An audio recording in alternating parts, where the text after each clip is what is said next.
Wesley, Kevin, congratulations. You Smiths are in the third and final round of this competition. Now we're sending you back to your home forges to recreate this iconic weapon from history. Ta-ta-ta! That is the Pira.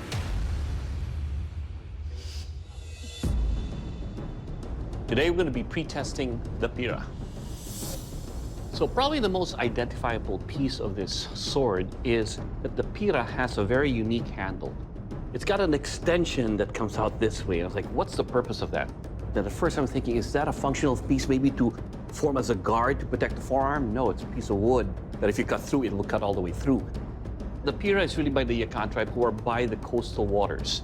And that by adding that dimension to that handle, it actually is almost like paying homage to their seafaring way of life.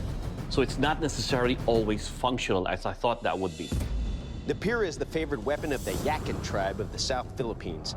It functions as an all-purpose tool, a lethal blade, and a cultural symbol given to those leaving their village as a reminder of where they came from.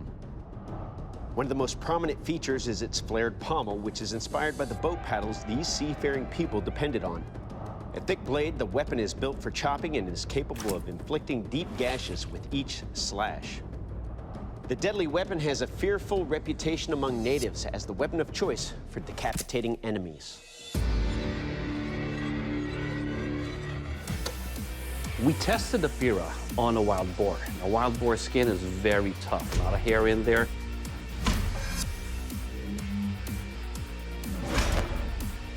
I can tell by the weight, I can tell by the design if it's a slasher and a chopper. I can tell if by the way you're holding on to the handle, which doesn't have a guard, so it's not made for thrusting, it's more for slashing and chopping. Then you look at all the extensions of the blade. How do I move around it so that I'm able to freely use it effectively? That's very important. In its function, it shouldn't be too close to the arm to where it catches your arm and you're not able to move, or it starts scratching you, or if it starts snagging in your clothing as you're wielding the weapon. One of the coolest things about this weapon is that it's something that I'm familiar with from my culture. So seeing it, hearing about it, now I get to feel it, actually wield one, and then test it. That's awesome. Good luck, bladesmiths. We'll see you in 4 days. Good luck, man. Good luck on you, too. My name's Kevin Burgess. I'm 20 years old. I've been making knives for about 3 years. I hope to eventually achieve the rank of Master Smith and to be mildly respected among any group I walk into. Only mildly, though. I need to keep modest. I'm going to be making Damascus. It looks pretty, shows a bit of skill, and I'm hoping that this Damascus will beat out a mono steel blade. Okay, and into the forge we go! I'm using 1084 and 1520 for my billets. I got my handle shaped, and I've even gotten a chance to start carving on it. Today's agenda is heat treat. Hopefully, I'll be able to keep it straight. I pull it out of the quench. There's a little bit of warp in it. It's pulling off to the right. Son of a gun. So I decide to do a temper and put it into a jig that will straighten it out. I take out the blade, and the entire blade's cracked from edge to spine. Me. This blade's done. It must have been under so much stress that it just snapped. It's time to get forging again. Plan B is to just go on to mono steel. I don't have time to make another billet of Damascus. I'm gonna fit up the guard. From there, I just go on to my handle, just, sanding everything, making it all nice and smooth. I do the edge one final time, and with that, I'm done. I can't wait to see what Doug does with it. My name is Wesley Knoll. I got interested in blacksmithing because I thought it looked cool. I have relatives from a very long time ago that were blacksmiths. Winning this money would actually allow me to get a little bit closer to my dream of owning my own forge. So I decide to go with a Damascus pattern. I am going to use 1084 and 15 and 20. I'm going to make a handful of small billets that I will eventually combine. One giant billet would be really hard to work with, so I want to make the smaller billets to make them manageable. I need to clean up the faces that'll be touching. simply because it'll help for a cleaner weld. I need to get this thing shaped. I start to work in my swell, but as I continue to stretch my metal, I'm noticing that it is getting dangerously thin.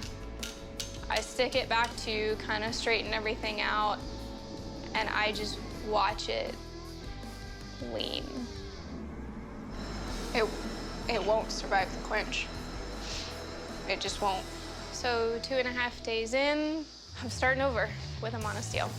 I grab my bar at 5160, and into the forge it goes. Having to start over halfway through day 3 it sucks. I have to make a Pira in basically 1 day. I got the profile of the blade forged out. I need to finish grinding, I need to quench, and I have to put the handle together.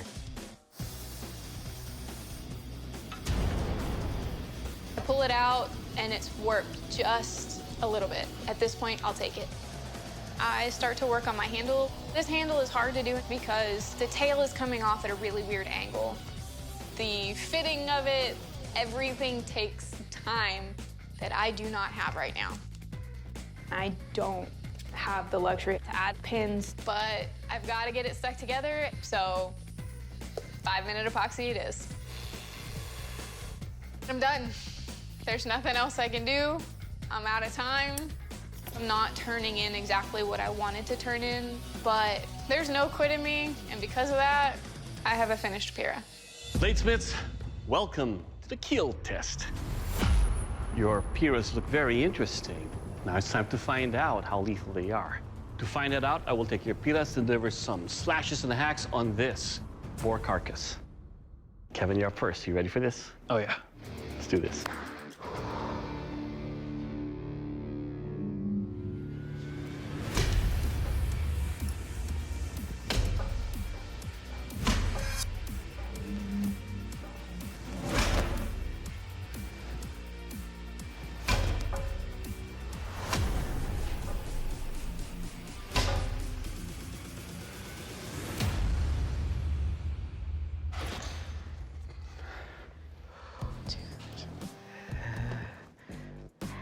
All right, Kevin, let's talk about your Pira here. You, sir, have captured the spirit of what this weapon is all about. The flare that you have there actually really allows me to really get a good grip. You have a forward weight, but it's perfectly placed right where the sweet spot is, making every cut very deep. Nothing wrong with the edge. It's still razor sharp, and it will keel. All right, Wesley, ready to chop some pork? Ready as I'll ever be. All right, let's do it. I am quite literally shaking in my boots. This is a big pig. All I can think is my handle is gonna bust into.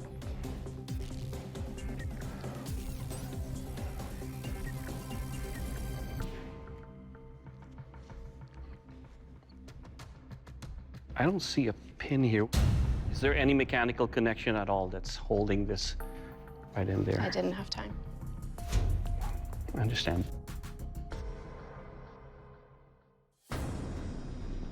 There's no mechanical connection here.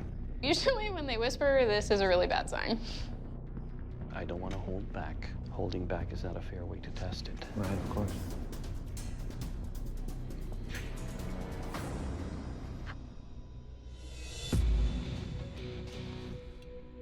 Wesley, this is always tough for any smith. We understand that the problems you had at home kind of bit you when it came to finishing that blade. Right now, the handle of your blade is held in place by glue. There are no mechanical connections in the handle.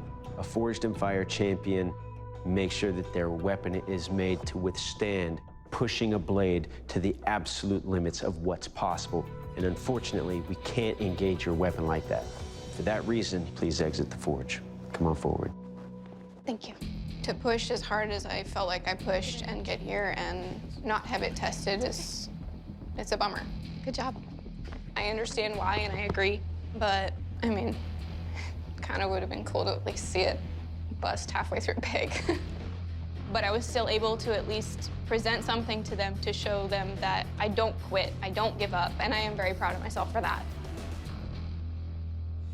Kevin, congratulations. You are the Forged in Fire champion, and that is a title that comes with a check for $10,000. Good job, my friend. You did fantastic work. You deserve it. Come over here and shake our hands.